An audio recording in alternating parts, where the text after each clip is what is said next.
이른바 검찰개혁 시점을 놓고 정부와 여당 사이 그리고 여당 내에서도 엇박자 기류가 이어지고 있습니다. 국민의힘은 당대표를 뽑는 전당대회 선거인단 투표를 한창 진행하고 있는데요. 국회 취재기자 연결합니다. 박희재 기자. 네, 국회입니다. 네, 여야 주요 소식부터 보겠습니다. 먼저 정부와 여당이 검찰개혁 시점을 놓고 엇박자를 내는 분위기라고요. 네, 그렇습니다. 검찰개혁을 추석 전까지 완수하겠다는 민주당 정청래 대표의 입장, 대통령실과 김민석 국무총리의 꼼꼼히 가야 한다는 입장, 이 두 입장이 미묘하게 온도차를 보이고 있습니다. 이를 두고 민주당 문진석 원내수석 부대표는 오늘 아침 한 라디오에서 정청래 대표의 발언은 정치적인 메시지였다고 밝혔습니다. 특히 관련 입법 시기를 연말까지인 정기국회 안에 완료될 거로 예상한다고 언급했는데요.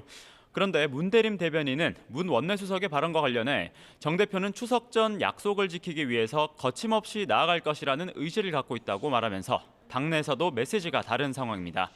이런 가운데 정청래 대표는 오늘 검찰 개혁에 이어 검찰 해체까지 언급했는데요. 최근 검찰이 김건희 여사 의혹 당사자인 건진법사 전성배 씨 자택에서 돈다발 관봉권의 띠지를 분실한 것을 두고 나온 발언입니다. 정 대표는 검찰이 검찰 개혁의 당위성을 스스로 입증하는 사건이라면서 일반 국민이었다면 진작에 수갑을 채웠을 거라고 꼬집었습니다.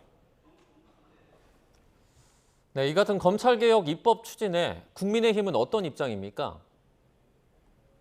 네, 국민의힘 송원석 비상대책위원장 겸 원내대표는 오늘 라디오에 나와 검찰 개혁인지 계약인지는 짚어봐야 한다고 지적했습니다. 검찰 개혁을 명분으로 수사권을 분산시키면 피해는 결국 국민에게 간다면서 속도보다는 내용에 대해서 신중하게 접근해야 한다고 주장했습니다. 이어서 특검에 대한 규탄 입장도 거듭 밝혔는데 당사 압수수색 영장 시한이 만료되는 오늘 당사 침탈이 다시 예상된다며 특검의 이와 같은 행위를 위법, 위헌 행위로 규정했습니다. 또 특검이 당원 명부 제출을 요구한 거에 대해서는 개인정보 강탈 시도를 절대 용납할 수 없다고 강조했습니다.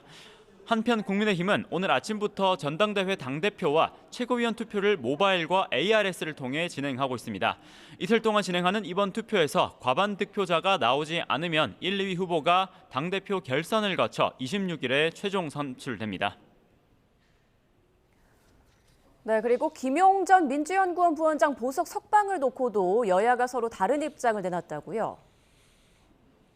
네, 그렇습니다. 민주당 정청래 대표는 오늘 경주 현장 최고위원회의에서 김용전 민주연구원 부원장 보석 석방 사실을 언급하면서 또 야당 탄압 등이 압축적으로 드러난 사건이 1, 2, 3 내란이라며 김 전 부원장도 희생자 가운데 한 명이라고 강조했습니다. 그러면서 김 부원장이 다행스럽게 보석으로 나왔지만 그동안 고초를 생각하면 그냥 있을 수가 없다며 고초가 환한 웃음으로 바뀌길 기원한다고 덧붙였습니다. 이와 함께 민주당 의원 일부는 김 전 부원장이 보석으로 풀려나면서 출소 현장을 찾아 무죄 선고를 촉구하기도 했습니다. 반면 국민의힘은 대한민국 사법부가 권력에 무릎 꿇은 상징적 장면 가운데 하나라고 비판했습니다.